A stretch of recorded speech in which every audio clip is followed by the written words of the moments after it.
In the bustling aisles of a grocery store one crisp autumn morning, Alexandra Dubois strolled with her cart, her mind occupied by an endless checklist of errands. She wore her usual air of self-assured elegance, a designer coat, sleek boots, and an expression that seemed to hold the world at a polite distance. Alexandra prided herself on her accomplishments, a successful real estate career, an enviable social circle, and a reputation that ensured doors opened wherever she went. As she turned into the produce section, she noticed a man ahead of her in line at the cash register. He was tall and broad-shouldered, wearing a plain jacket that was slightly singed at the cuffs. His hair was cropped short, and his face showed the exhaustion of someone who had spent too many hours awake. His cart held just a few items: bread, some canned goods, and a jug of milk. The faint smell of smoke lingered around him, though it didn't seem to bother anyone but Alexandra. She wrinkled her nose instinctively and muttered under her breath, "Couldn't he clean up before coming here?" The man turned slightly, as though he'd heard something but wasn't sure what. His tired eyes met hers for a brief moment, but he said nothing. Instead, he fished a worn wallet from his pocket, carefully counting out crumpled bills to pay for his groceries. Alexandra rolled her eyes, shifting impatiently, as if the entire process was a personal inconvenience. When the cashier handed the man his change, he nodded a quiet thanks and moved to bag his items. As Alexandra stepped forward to the counter, she couldn't resist muttering to the cashier, loud enough for others nearby to hear, "You'd think people would show a little more pride in their appearance." The cashier looked uncomfortable, glancing off at the man, who had already walked out the door. Alexandra felt a flicker of satisfaction, though it was fleeting. She paid for her own groceries quickly, dismissing the encounter as a minor blip in her otherwise orderly day. But as the automatic doors swished open, and she wheeled her cart into the parking lot, a strange sensation lingered in her chest, something heavier than annoyance, though she didn't recognize it at the time. She shook it off, climbing into her sleek SUV and driving toward her next stop. The man from the store was already fading from her thoughts. The next morning, Alexandra worked to a typical routine: coffee brewed to perfection, her tablet glowing with the latest news and updates from her high-profile network. She scrolled idly through headlines until one stopped her cold. "Here a firefighter dies saving child in East Riverside blaze." Her stomach twisted as she read further. The article described how a firefighter had entered a burning apartment building late the previous night, risking everything to rescue a young boy trapped on the top floor. He had managed to get the child to safety, but the flames had claimed his life moments later. The hero was identified as Michael Grant, a 10-year veteran of the Fairview Fire Department. The name meant nothing to her at first, but then she saw the accompanying photo. Her breath caught. It was him, the man from the grocery store, the same weary eyes, the same singed jacket. Alexandra stared at the screen, her coffee forgotten, her heart pounding in her chest. Memories of their brief encounter flooded back, sharper and heavier than before. She remembered the exhaustion etched into his face, the faint smell of smoke that had offended her, the way he'd quietly bagged his groceries without a word. A sickening realization gripped her as she replayed her own cutting remark in her mind. She had dismissed him, judged him, and insulted him, all while he was likely returning from a grueling shift, perhaps even the one before his final call to duty. Alexandra put the tablet down, her hands trembling. The weight of her own words pressed against her, and for the first time in years, she felt the sting of shame. Not the kind that comes from being caught, but the deeper, more piercing kind that comes from knowing you were wrong. As she sat there in her spotless kitchen, surrounded by every comfort and convenience, Alexandra couldn't shake the image of Michael's tired face and the knowledge of what he had done for someone he didn't even know. The man she had dismissed so carelessly had made the ultimate sacrifice, while she had gone about her day without a second thought. For the first time in her carefully curated life, Alexandra felt small, smaller than she had ever allowed herself to feel. And she knew, with a clarity that left her breathless, that this was not something she could ignore or brush aside. She needed to act. But how? Alexandra's thoughts churned as she paced her living room, the early morning light filtering through her immaculate floor-to-ceiling windows. Her life, carefully organized and controlled, felt suddenly off balance.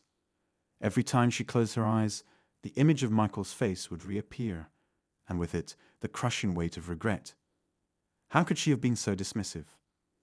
And to someone who was clearly worn out from saving lives, doing the kind of work she'd never given a second thought. Her phone buzzed, interrupting her spiral of self-recrimination. It was a text from one of her closest friends, Chloe. Asterisk, asterisk, brunch at the terrace today. Usual time. Asterisk, asterisk. Under any other circumstances, Alexandra would have said yes without hesitation. Brunch was a staple of her weekends, a time to chat, laugh, and share the latest gossip. But today, the thought of sitting around a table discussing designer handbags or weekend trips felt unbearable. Asterisk, asterisk, can't make it. Something came up, asterisk, asterisk, she typed back quickly, not wanting to explain. She wasn't sure she could if she tried. She returned to the article on her tablet, rereading every word as if searching for something she had missed. The details were sparse but devastating. Michael had been among the first responders to a fire in East Riverside, a part of town Alexandra rarely thought about.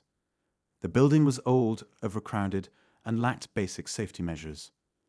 Witnesses described how Michael had gone in multiple times to help evacuate residents before the final trip that cost him his life. Her heart sank further. She hadn't known his name yesterday, hadn't cared to look past her own annoyance. And now here he was, a headline, a story, a hero whose courage had cost him everything. Unable to sit still, she grabbed her car keys and headed out. She wasn't sure where she was going, but the silence of her penthouse was too much to bear. The roads were quiet as she drove aimlessly, the city just beginning to stir. She thought about East Riverside, the fire, the people who had lived in that building. What must it have been like to be trapped there, to feel the heat and smoke closing in, only to see someone like Michael appear, a beacon of hope. The stark contrast between his selflessness and her own shallow instincts gnawed at her. She thought of the way she judged him in the store, her haughty remarks still echoing in her mind. She had always considered herself kind, even generous, but now she wondered if those qualities had only ever extended to people who fit her narrow view of worthiness. The car's navigation system beeped, startling her out of her thoughts. She glanced at the screen, realizing she had driven toward East Riverside without consciously deciding to. The streets here were narrower, lined with modest homes and small businesses. It wasn't the kind of place she normally visited. She parked near the remains of the burned-out apartment building, a charred skeleton against the bright morning sky. Yellow caution tape fluttered in the breeze, keeping onlookers at bay. A few people stood nearby, talking in hushed tones. Alexandra hesitated, feeling out of place in her tailored coat and pristine shoes. As she stepped closer, she noticed a small makeshift memorial near the edge of the tape. Flowers, candles, and handwritten notes were piled in tribute to Michael and the other firefighters who had battled the blaze. A stuffed bear sat in the center, its fur singed on one side. One note caught her eye. Asterisk, asterisk. Thank you for saving my baby. You are our angel. Asterisk, asterisk. Alexandra's chest tightened. She crouched to read more of the messages, each one a testament to the lives Michael had touched. He saved us when no one else could. Rest easy, hero. You'll never be forgotten. My family owes you everything. She knelt there for what felt like an eternity, the voices around her fading into the background. Her carefully constructed world felt miles away from this place, from these raw emotions, and yet she couldn't bring herself to leave. Did you know him? A quiet voice asked. Alexandra looked up to see an older woman standing nearby, her face lined with grief and gratitude. She held a small bouquet of wildflowers, their colors vibrant against the summer scene. Not really, Alexandra admitted, her voice barely above a whisper. But I saw him, the day before this happened. The woman nodded, her expression softening. He was one of the good ones, always looking out for others. My niece lived in this building. She said he wouldn't stop until everyone was safe. Alexandra didn't know what to say. The weight of the woman's words settled heavily on her shoulders. As the woman moved to place her flowers on the memorial, Alexandra stood and took a step back, unsure of her place here. She had spent her life in a bubble of privilege, detached from the realities of people like Michael, people who risked everything without hesitation. Her thoughts were interrupted by the sound of children's laughter. Across the street, a group of kids played on the sidewalk, their voices ringing out with joy. One boy wore a toy firefighter's helmet, proudly rescuing his friends from imaginary flames. Alexandra watched them for a moment, her heart aching. She thought of the life Michael must have led, the sacrifices he must have made. She thought of the people who had loved him, who were now left to mourn his loss. And she thought of herself, standing here in her designer coat, trying to make sense of the collision between their worlds. Back in her car, Alexandra gripped the steering wheel tightly. She had spent so much of her life focused on appearances, on success, on things that now felt utterly meaningless. Michael's story had shaken something loose inside her, something she couldn't ignore. She didn't know what she could do to make amends for her thoughtlessness. She knew she couldn't go back to the way things were. For the first time in a long time, Alexandra felt the stirrings of purpose, not for herself, but for something greater. She drove away from East Riverside with a heavy heart, her mind racing with possibilities. She couldn't change the past, but maybe, just maybe, she could honor Michael's legacy by changing the future. As Alexandra pulled into the underground parking garage of her penthouse, her thoughts remained tangled in the images of the burned-out building and the memorial for Michael. She stepped out of her car, the sound of her heels echoing sharply against the concrete. But instead of going upstairs, she leaned against the cold metal frame of the car door, feeling the weight of everything she had seen. She thought back to that moment in the grocery store, how her words had been sharp and dismissive, her tone so condescending. The memory felt like a thorn in her side, a constant reminder of how blind she had been to someone else's humanity. She couldn't stop replaying it, the slight slump in Michael's shoulders, the wariness in his face that she had misjudged as laziness. Upstairs, her apartment was just as she had left it, pristine, stylish, and suffocatingly quiet. She placed her purse on the counter and walked to the large windows overlooking the city. Somewhere out there, people like Michael were still at work, answering calls, running toward danger, and saving lives. She hadn't given it much thought before, but now the enormity of their sacrifices loomed over her like a shadow. The tablet on the counter caught her eye, still open to the news article. Alexandra hesitated for a moment before picking it up. She searched Michael's name again, this time looking for more than just the story of the fire. What she found took her breath away. There were posts from people who had known Michael, tributes filled with anecdotes about his kindness, his sense of humor, and his unwavering dedication to his job. One woman wrote about how he had taken the time to visit her grandmother in the hospital after rescuing her from a house fire. Another man shared a photo of Michael helping to coach a little league team, his easy smile lighting up the frame. The more Alexandra read, the more her chest tightened. Michael wasn't just a firefighter. He was a son, a brother, a friend. He had a full, rich life that had been cut short in the blink of an eye, and she had reduced him to a stereotype without even trying to see the person behind the uniform. A notification pinged on her phone, pulling her out of her thoughts. It was Chloe again, this time sending a link to a new luxury condo project downtown. "Have you seen this? Absolutely stunning. We should check it out." The message read. Alexandra stared at the text, feeling a wave of irritation she couldn't quite place. The disconnect between Chloe's casual enthusiasm and the depth of what Alexandra was feeling made her stomach churn. For the first time, she didn't reply. Instead, she opened her laptop and began researching firefighter organizations in the city. She found a community fund that supported the families of fallen first responders, as well as a scholarship program for aspiring firefighters. She clicked through their websites, reading about the impact they had made and the ongoing need for support. It wasn't enough to just feel guilty. She needed to do something. The next morning, Alexandra sat at her dining table with a notepad in front of her. She rarely used pen and paper. It felt old-fashioned compared to the sleek technology she usually relied on. But something about the act of writing made her feel more connected to her thoughts. She listed everything she could think of: donations, volunteer work, outreach. She didn't know where to start, but she was determined to find a way to contribute meaningfully. Her assistant, Paige, called to go over her schedule for the week, but Alexandra interrupted her. "Can you find out who runs the Michael Grant Memorial Scholarship Fund?" she asked, her voice more decisive than it had been in days. There was a pause on the other end of the line. "Of course," Paige said, though she sounded a little surprised. "Do you want me to set up a meeting?"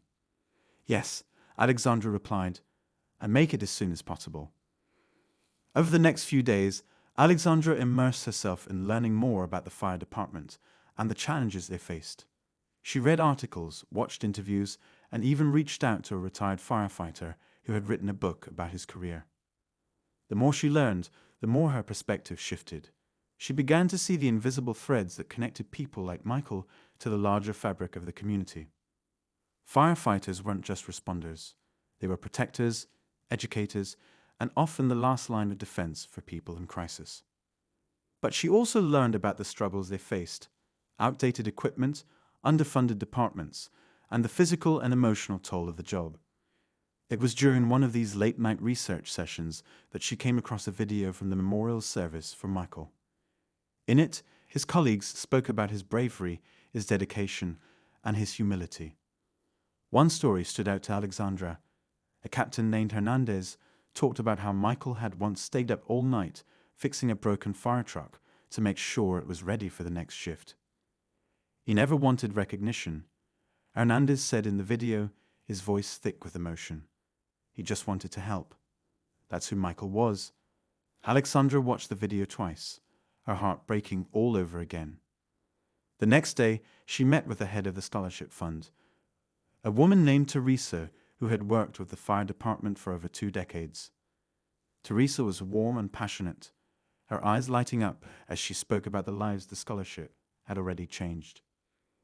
"We want to make sure that Michael's legacy lives on," Teresa said. "He was the kind of person who would give you the shirt off his back if you needed it.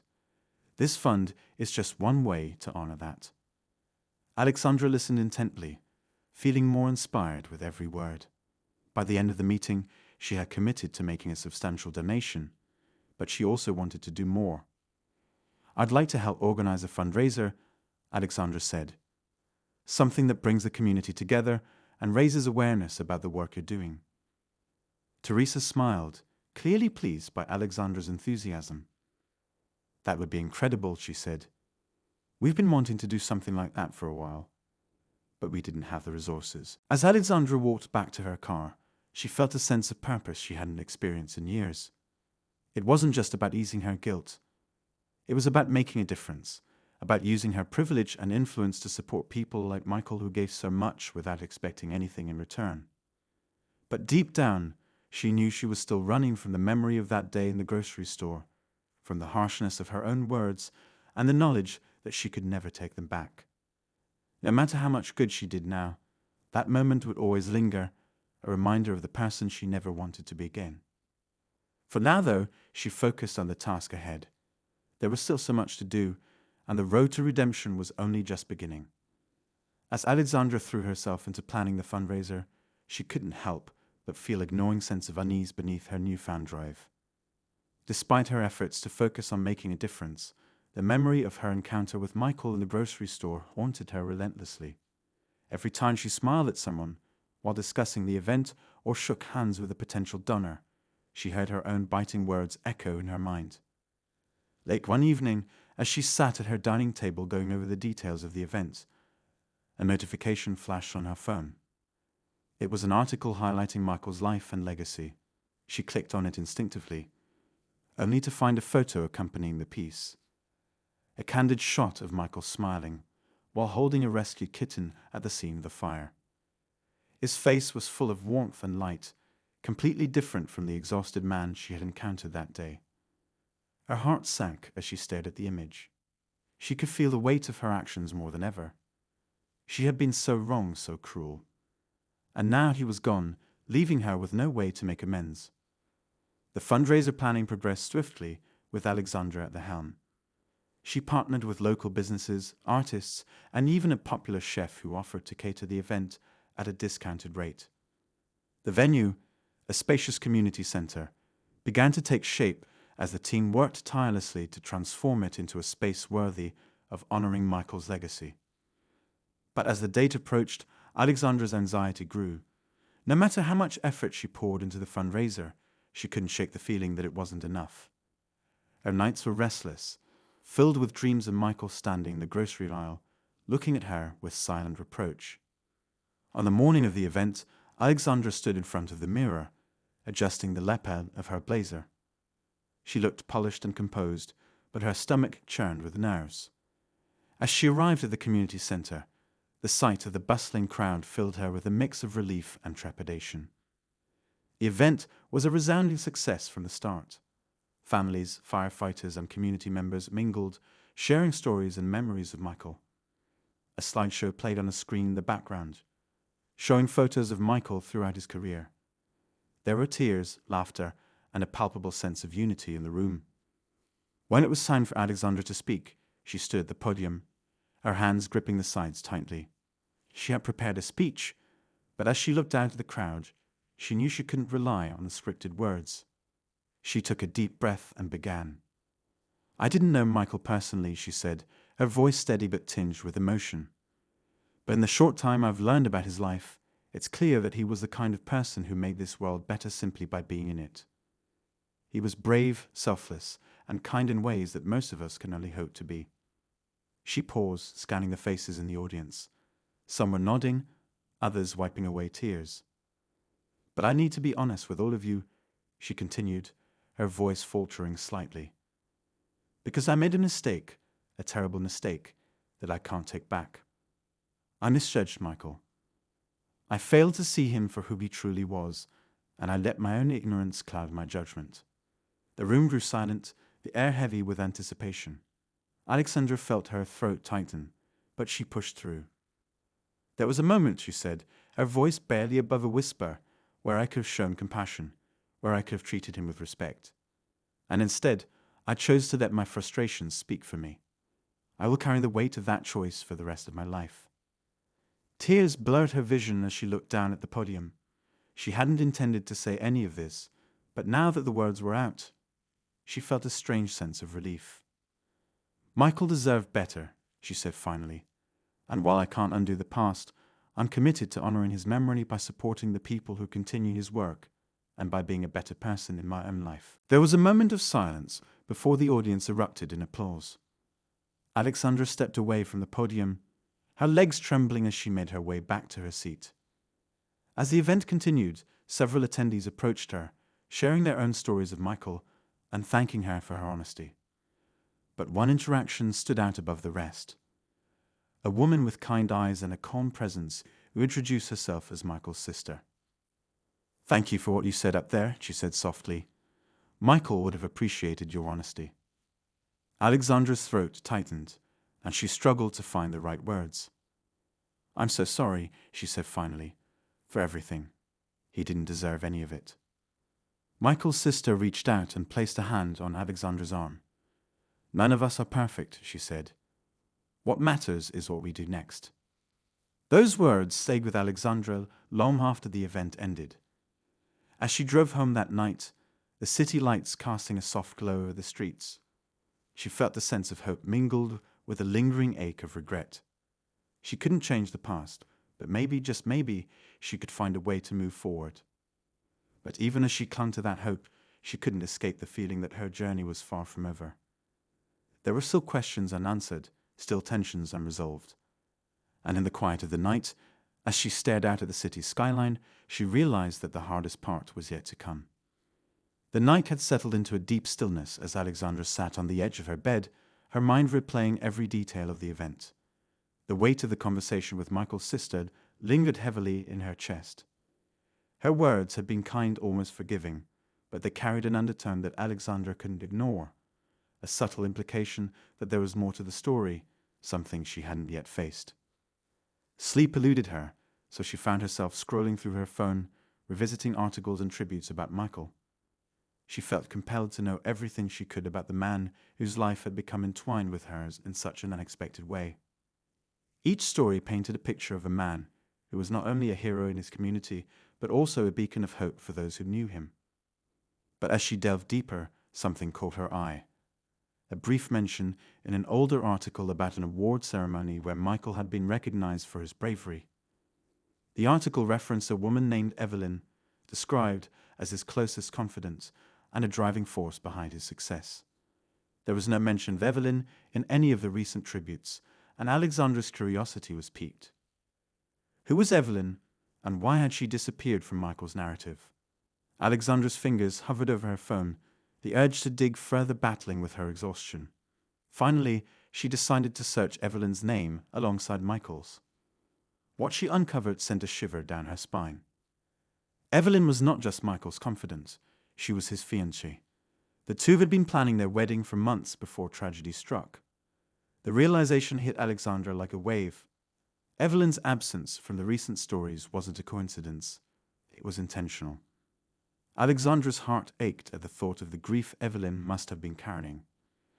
Unable to shake the need for answers, Alexandra decided to reach out to Evelyn. It wasn't an easy decision. What could she possibly say to a woman who had lost the love of her life? But Alexandra knew she couldn't ignore this thread, not when it felt so crucial to understanding the full picture of Michael's life. The next day, after some searching, Alexandra managed to find Evelyn's contact information.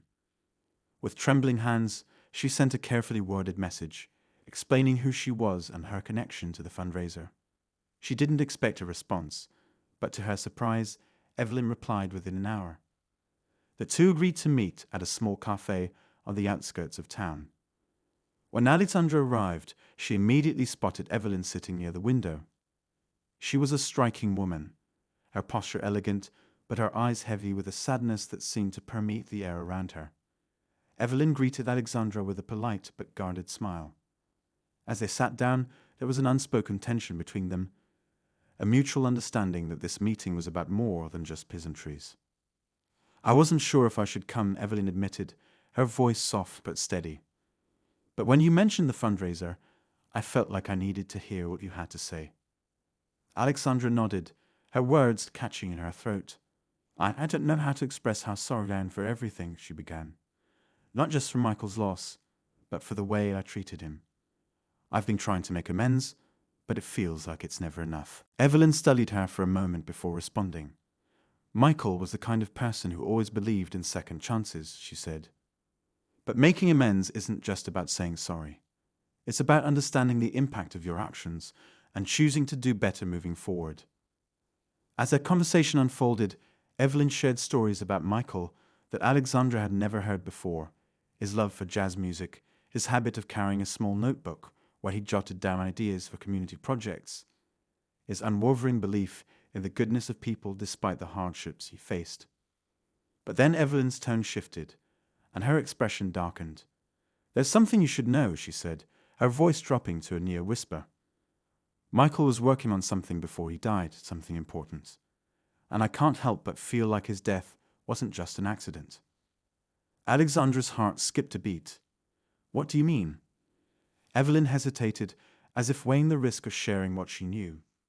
Finally, she pulled a small notebook from her bag, the same one Michael had carried everywhere. She opened it to a page filled with scribbled notes and diagrams. "Michael was investigating corruption within the fire department," Evelyn explained. "He believed that some of the recent budget cuts and equipment failures were deliberate, part of a larger scheme to divert funds. He didn't have all the answers yet, but he was getting close." The weight of Evelyn's words settled heavily in the air. Alexandra felt a chill run down her spine. This wasn't just a story of grief and redemption anymore. It was a story of injustice, one that demanded to be uncovered. "Why hasn't this come out before?" Alexandra asked, her voice trembling. Evelyn sighed. "Because I didn't know who to trust. Michael didn't want to go public until he had solid proof, and after his death, I was scared. I didn't want to put myself or his family in danger." Alexandra stared at the notebook, her mind racing. The pieces of the puzzle were starting to come together, but they painted a picture far more complex and sinister than she had anticipated. As she left the cafe that day, the notebook clutched tightly in her hands, Alexandra knew she was stepping into uncharted territory. The stakes had never been higher, and the path ahead was fraught with uncertainty. But one thing was clear: she couldn't walk away now. The truth demanded to be uncovered, no matter the cost. And as Alexandra drove home, a resolve hardened. She would honor Michael's legacy in the only way that truly mattered, by fighting for the justice he had sought.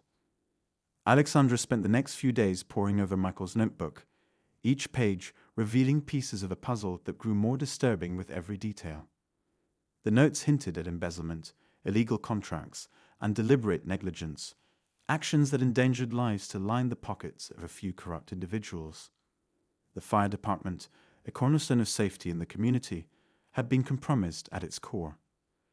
Despite her initial reluctance, Alexandra reached out to investigative journalist connections she hadn't spoken to in years. Her past as a public relations manager for local businesses had given her access to people who knew how to uncover hidden truths. One journalist, a sharp and fearless reporter named Carla, immediately took an interest in the story. Over countless phone calls and meetings, Alexandra and Carla began connecting the dots. The deeper they dug, the more they realized the extent of the conspiracy.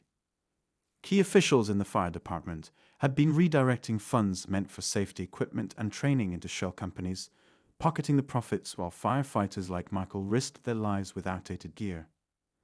But as they closed in on the culprits, Alexandra started noticing strange things. Her phone would occasionally cut off mid-call. Unmarked cars seemed to linger near her house. Evelyn called her one evening, her voice trembling with fear.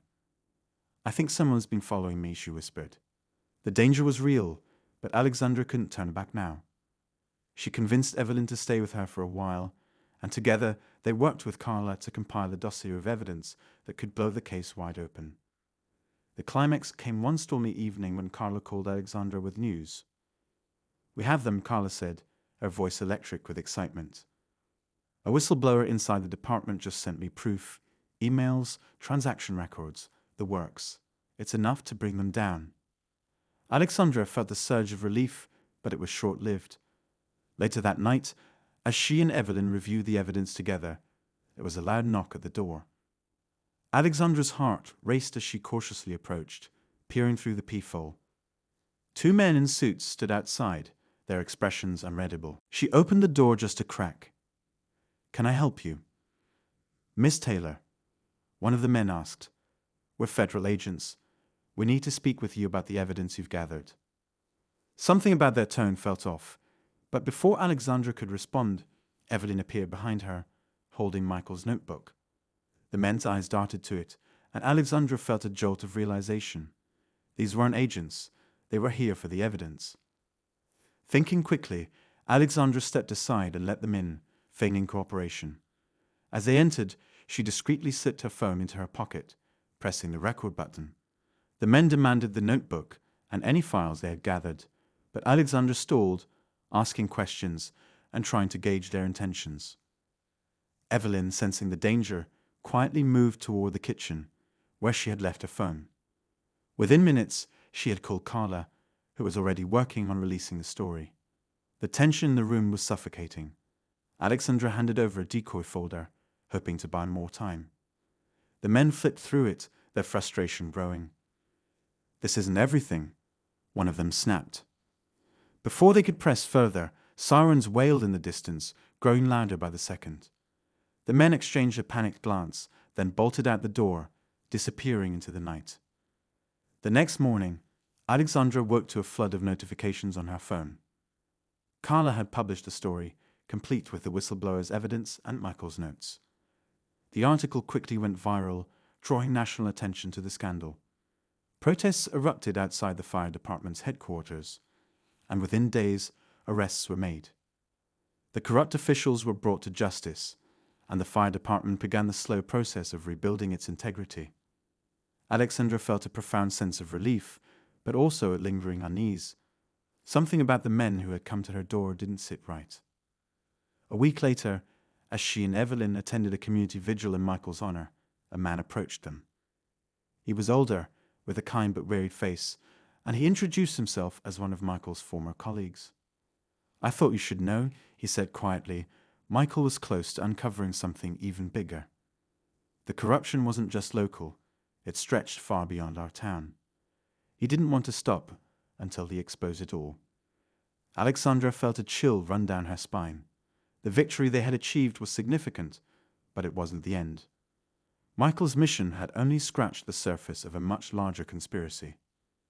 As the visual candles flickered in the evening breeze, Alexandra made a silent vow. Michael's story wasn't over, not yet, and neither was hers. With Evelyn by her side, she resolved to continue the fight, no matter how long it took. For the first time in her life, Alexandra felt truly connected to a purpose bigger than herself. She had come a long way from the woman who had once dismissed Michael with cruel words. Now she was determined to honor his legacy by shining a light on the darkness he had fought against, ensuring that his bravery would never be forgotten. And as she looked out over the crowd gathered in Michael's memory, she knew one thing for certain: the truth would prevail, no matter the cost.